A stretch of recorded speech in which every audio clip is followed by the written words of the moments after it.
trying to gather his words, an emotional news conference detailing troubling allegations. Through Operation Headwind, we learned that the swim instructor at the Nova Scotia Youth Centre sexually assaulted over 300 young people between the ages of 12 and 18 over almost a 30-year period.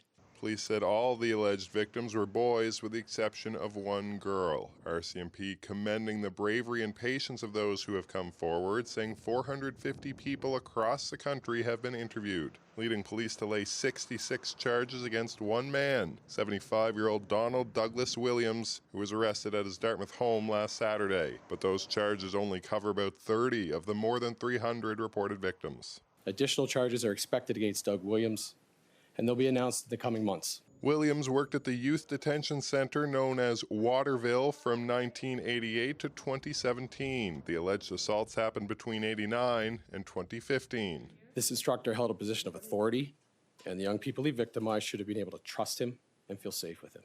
Officers began investigating the allegations in 2018 and formed Operation Headwind in 2021, expanding to a 14-member unit dedicated solely to this investigation. RCMP declined speaking to how much bigger the criminal case could get, saying some survivors might not want to pursue it. Most of the charges so far for sexual assault and sexual exploitation, but Williams also faces 3 counts of sexual assault causing bodily harm. Sexual assault is a devastating crime with traumatic, lifelong impacts on those who've experienced it. A private tip line for Operation Headwind was set up in 2023.